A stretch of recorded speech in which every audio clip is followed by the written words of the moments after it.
Olá! Estamos de volta para mais uma aula do curso O Fruto do Espírito. E esta é a primeira parte em que veremos sobre a bondade. Quando falamos de bondade, surgem alguns problemas. Para começar, certos estudiosos entendem bondade como algo que vai além de uma definição ou explicação do que seja bondade. Para esses, bondade tem a ver com ser. Por exemplo, para que alguém seja um bom estudante, um bom motorista ou um bom líder, não basta apenas dizer o que é ser estudante, motorista ou líder. Deve-se antes aprender, praticar ou conviver com outro para ser bom. Como se pode ver, isso acaba sendo muito confuso, já que exige das pessoas uma compreensão muito ampla do assunto. O que falta mesmo é uma definição breve e clara do que vem a ser bondade. O outro ponto que surge na discussão é quando se diz que bondade é uma virtude. Qual o problema? Ora, por ser uma virtude, bondade acaba se tornando muito genérica. Como temos visto até aqui, virtudes produzem boas pessoas e bons resultados. Mas quando falamos de boas pessoas, isso pode significar o quê? Pessoas amorosas, pessoas benignas, pacientes, etc. Viu só? Quando se diz que a bondade é uma virtude, o que a gente está falando é tudo isso e muito mais, porque todas aquelas coisas têm a ver com uma pessoa ser bondosa. Simplesmente dizer que bondade é uma virtude acaba englobando tudo isso, e assim voltamos ao início. Precisamos de uma definição curta, ou seja, concisa e bem clara de bondade.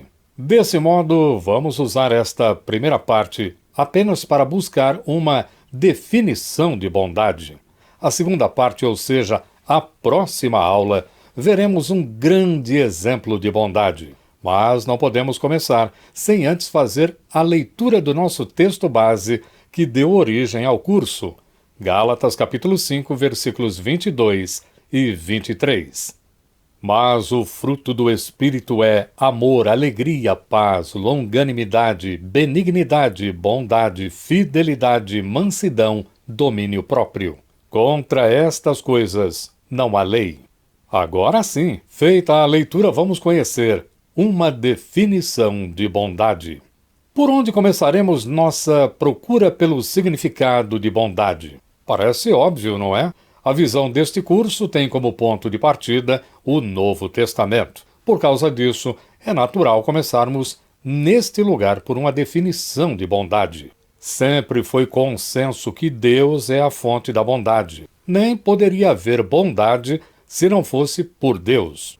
Isso é o que vemos desde os dias de Jesus. Há um texto no Evangelho de Marcos que narra o encontro entre Jesus e um homem. Trata-se da passagem conhecida como o jovem rico e está em Marcos capítulo 10, dos versículos 17 a 31, e que, por causa do seu tamanho, eu devo te incentivar a ler depois. Muito bem, aquele homem, ele se aproxima de Jesus e diz o seguinte: Bom mestre, que farei para herdar a vida eterna? Respondeu-lhe Jesus: Por que me chamas bom? Ninguém é bom, senão um, que é Deus.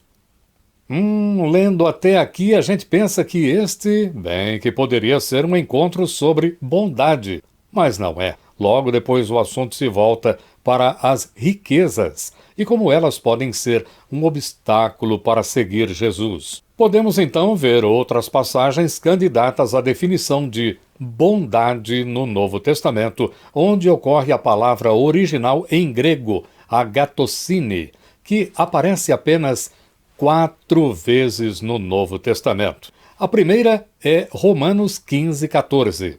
E certo estou, meus irmãos, sim, eu mesmo, a vosso respeito, de que estáis possuídos de bondade, cheios de todo conhecimento, aptos para vos admoestardes uns aos outros. O apóstolo Paulo usa a bondade aqui como uma vida virtuosa, só que ele não desenvolve o tema. Então, ainda não é aqui. O segundo texto é a nossa conhecida passagem em Gálatas, capítulo 5, versículo 22, onde o apóstolo Paulo Apenas cita, mas não diz também o que é bondade. A terceira passagem encontra-se em Efésios capítulo 5, versículo 9. Porque o fruto da luz consiste em toda bondade, e justiça e verdade. E a quarta e última passagem encontra-se na segunda carta do apóstolo Paulo aos Tessalonicenses capítulo 1, versículo 11. Por isso também não cessamos de orar por vós, para que o nosso Deus vos torne dignos da sua vocação e cumpra com poder todo o propósito de bondade e obra de fé. O que temos aqui? Bom, essas passagens, essas duas últimas, também pouco ajudam a esclarecer a nossa compreensão sobre bondade. Mas apesar disso, o que podemos dizer é que bondade é vista aqui no Novo Testamento como um valor positivo e sempre está junta de outras grandes virtudes. É verdade, não encontramos no Novo Testamento uma passagem para nos dar uma melhor compreensão sobre bondade. Tudo bem, vamos então ao Antigo Testamento. Só que é bom saber que, se no Novo Testamento tem 4 passagens com a palavra bondade, no Antigo Testamento esta palavra só aparece em 2 textos. Mas não vamos desistir. O primeiro trecho está no Salmo 52, versículo 3. Amas o mal antes que o bem, preferes mentir a falar retamente. Olha, em praticamente todas as versões em português, bondade é traduzida como bem nesta passagem aqui do Salmo. E neste caso, tudo o que o texto faz é colocar bondade junto com a verdade, como vimos ali em Efésios capítulo 5, versículo 9.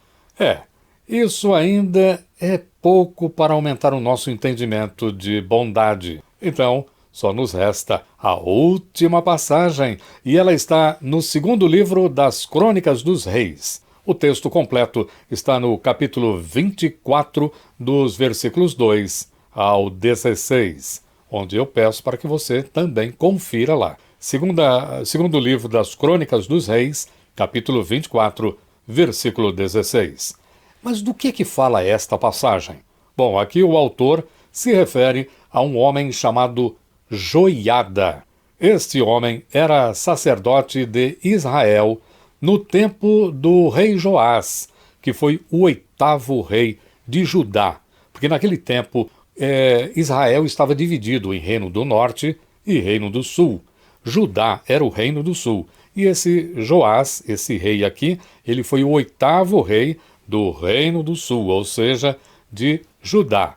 E desse homem, Joiada, que é o sacerdote, nós lemos o seguinte no versículo 16 do capítulo 24 do segundo livro de Crônicas. Está escrito o seguinte: sepultaram-no na cidade de Davi com os reis, porque tinha feito o bem em Israel, e para com Deus e sua casa. Mas o que é que Joiada tinha de tão especial para merecer esta menção aqui no versículo 16? Bom, Joiada, ele vivia envolvido com a situação de outras pessoas. Para você ter uma ideia, um dia ele viu um bebê. Esse bebê era Joás, o que era rei, que viria a ser rei. Só que ele estava prestes a morrer, só porque era filho de um rei. Então Joiada e sua mulher esconderam a criança.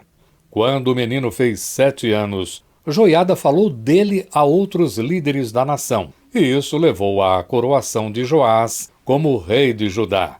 Além disso, Joiada aconselhou e fez parceria com o rei para que a nação mantivesse a fidelidade a Deus. Podemos então dizer, sem dúvida, que a liderança de Joiada beneficiou o povo de Israel, e isso manteve a aliança com o Senhor. Isso mesmo. Líderes como Joiada fizeram com que Israel tivessem intervenção contínua de Deus para cumprir o seu propósito de aliança com aquele povo como sua possessão especial. Nós podemos então ver que as ações de Joiada em benefício do povo de Israel, da família sacerdotal que existia ali no país e também tudo que ele fez para a glória de Deus, tudo isso acabou sendo resumido lá no final como bondade. A conclusão a que chegamos, por causa da história de Joiada, é que bondade é agir em benefício dos outros. Nós podemos entender tudo isso juntando o que a Bíblia diz sobre bondade, que bondade é a virtude que beneficia, ou seja, produz o bem para os outros. Como você deve recordar, no finzinho da aula passada foi dito que há estudiosos que não veem uma clara diferença entre benignidade e bondade. Mas isso não é certo. Por que não?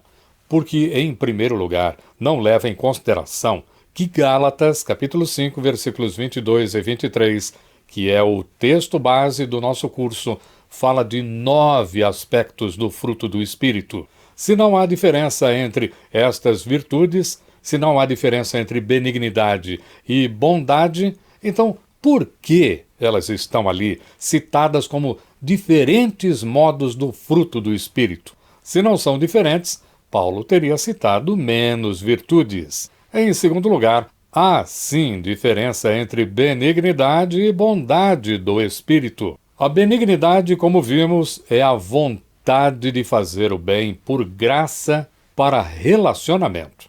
Há uma inquietação no benigno para fazer o bem, e essa inquietação não vai embora enquanto não ocorre a realização do bem. É aqui que entra a bondade do Espírito, porque é ela que produz o bem. Agora veja só, a bondade, ela não espera acontecer o melhor momento para produzir o bem ao próximo.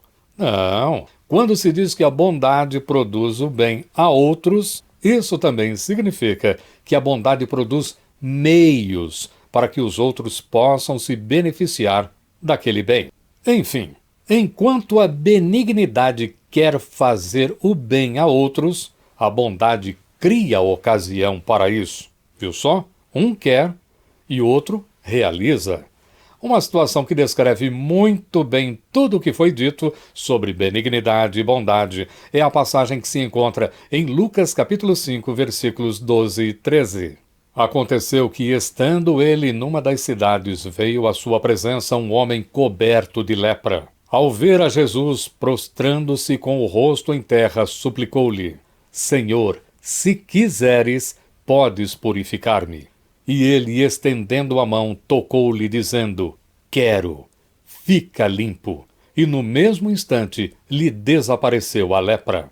Nessa passagem nós vemos que Jesus é benigno porque ele quer curar o enfermo, mas ele é também bondoso porque cura o homem. Em resumo, a bondade do Espírito é resultado da presença do Espírito Santo habitando os que foram salvos depois de ouvirem sobre o Evangelho da cruz. A bondade do Espírito, sim, é uma virtude, mas não é resultado de atividade ou esforço humano do tipo ética ou moral, mas exclusivamente pela ação do Espírito. Sendo assim, quem tem o Espírito Santo possui o fruto do Espírito. Por isso, possui bondade também. Então, tudo o que precisa fazer é agir, é viver com bondade ou em bondade. E isso significa criar, ir atrás de situações que possam produzir o bem para outros, começando na própria família,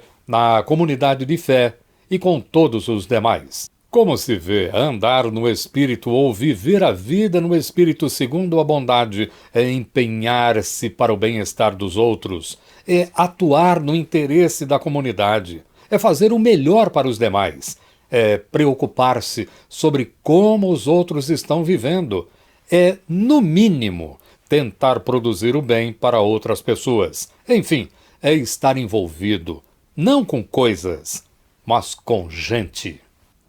É isso. Nesta lição começamos a ver a bondade segundo o fruto do Espírito. Na próxima aula, a bondade será encenada numa história que vai além das fronteiras de raça e religião. Nós ouviremos de Jesus um grande exemplo de bondade.